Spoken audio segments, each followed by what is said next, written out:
Yeah, hi, this is Harshit from Only Gizmos, and we're looking at the LG G2 from the LG G2 Indian launch. And the phone has a 5.2-inch 1080p display, which is pretty good looking. I mean, the pixels are pretty clear, the color accuracy is bang on, and it's quite vibrant and everything. The buttons, the power button and the volume keys are mounted in the backside along with the 13 megapixel OIS camera. So on the front of this display, on the UI itself, it runs LG's proprietary UI, which sort of looks cartoony, but I guess we can do with it because it's really snappy. As you can see, there's like nary a hint of lag. It's just all pretty snappy. Smooth, everything is pretty smooth. Also, like, there are a few features that LG has included themselves, like this Q slide feature, where basically if you're running an application and you use 3 fingers to slide it across, it sort of gets stored in the memory bank or something. So you can do that with up to 3 applications, like so. And you can just swipe 3 fingers to the right to just bring all 3 of the applications up, and swipe them up or down to close them. Along with that, it features your basic Android 4.2.2, no 4.3. Unfortunately, they haven't, like, we asked them and they haven't even told us when we can expect 4.3 to arrive on this phone. So along with that, there's a 13 megapixel OIS camera, and as you can see, there's a stippled pattern on the back, which sort of gives it a more premium finish than like most other phones, though the back is pretty glossy plastic and it does not feel premium to the touch. It feels sort of slimy, and if you have sweaty hands, it could sort of get really weird to the touch, gross to the touch.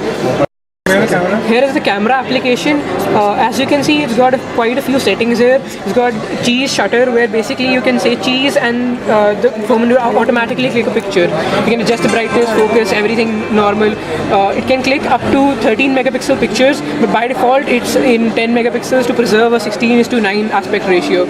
You can change the ISO, the white balance, color effects, timer, etc. Shutter sound, volume key capture, everything. As far as modes are concerned, you've got normal, you've got shot and clear, which basically is like you can delete people, photo bombers out of your application, out of your photos, just using this particular mode. There's a dynamic tone mode, which is basically a fancy way to call HDR. Panorama, virtual reality panorama, which is, I guess, is basically LG's version of Google's photosphere. Burst shot, beauty shot, dual camera, time catch shot. Dual camera is basically it will click a picture from the front facing camera as well as the rear facing camera. Along with that, we've got time catch shot, which is basically a time lapse shot, sports, intelligent auto, and night mode. You can switch to the front facing camera right from this button here, and switch back from this button. You can turn the flash on or off, and then switching over to the video mode, we've got a few options here as well, where you can have live effects right on the video screen itself. Small eyes, big nose, etc. Here.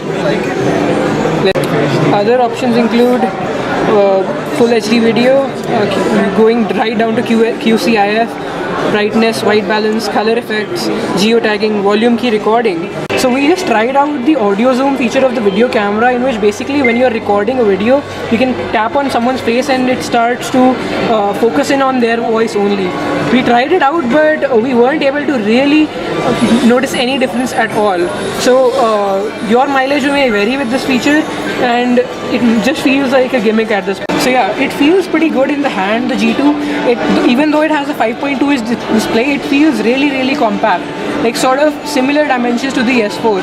It weighs around 143 grams and it feels really light in the hand.